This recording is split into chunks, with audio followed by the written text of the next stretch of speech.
Tudo bem, pessoal? Paz do Senhor, passando aqui nesse projeto maravilhoso chamado Resenhando Teologia. E a pergunta que chegou para mim hoje é: o que é teologia sistemática? Vamos explicar um pouquinho sobre isso.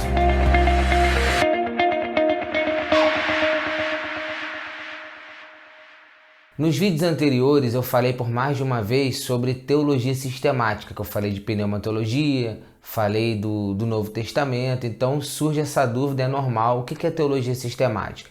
Para eu explicar em resumo o que seria teologia sistemática, eu preciso te explicar que a teologia em si, a ciência, a teologia, ela tem grupos, ela tem categorias, ela tem divisões, e a teologia sistemática faz parte de uma das divisões. Quais são as categorias da teologia? A teologia ela é dividida em 3 pontos. Em primeiro lugar, a teologia bíblica. Em segundo lugar, a teologia histórica. E em terceiro lugar, a teologia sistemática. Para eu explicar sobre a bíblica e a histórica, de repente outros vídeos vai ficar bem bacana. A teologia sistemática é a terceira divisão da categoria. E o que é a teologia sistemática? Até trouxe aqui um exemplo de uma obra muito boa de Norman Geisler, está aqui, volume 1 e volume 2. É um pouquinho caro, mas vale a pena porque vai agregar muito no seu conhecimento. A teologia sistemática, segundo a própria definição desse autor, seria o quê? A tentativa de construir um corpo consistente e compreensível a partir da revelação completa bíblica, que é a revelação especial, ou a revelação geral, que é a natural.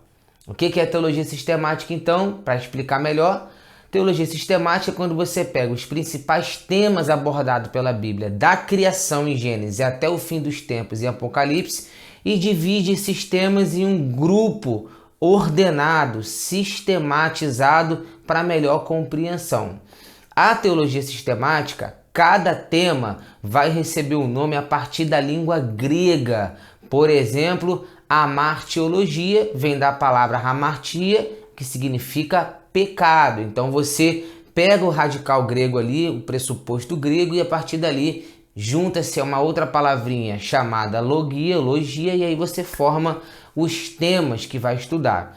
A teologia sistemática, via de regra, é dividida em 7 grandes grupos, sendo que esses grupos, alguns deles ainda têm uma subdivisão. Eu vou falar aqui os 7 principais grupos, né, que você vai encontrar de maneira geral aí, e aí você vai ficar por dentro. Nós temos na sistemática a introdução, nós temos a bibliologia, nós temos a teologia própria, nós temos a antropologia, nós temos a martiologia, como já citei, soteriologia, eclesiologia e escatologia. Esses são os 7 principais grupos. Mas lembra que eu falei da teologia própria, que significa ali estudar os atributos de Deus em linhas gerais? Ainda tem mais 3 subdivisões dentro da teologia própria, que seria pneumatologia, o estudo do Espírito Santo, cristologia. Além dessa, nós ainda temos outras, como angelologia, demonologia. Já dá para entender o que vai estudar cada uma delas. No geral, é muito interessante essa divisão que te ajuda a compreender melhor o que é a teologia sistemática. Eu tinha muito mais para falar e vou falar aonde? Nas aulas aqui no nosso IBM. Quer aprender isso e muito mais? Vem aqui estudar teologia com a gente, Instituto Bíblico Moriá. Deus abençoe. Amém.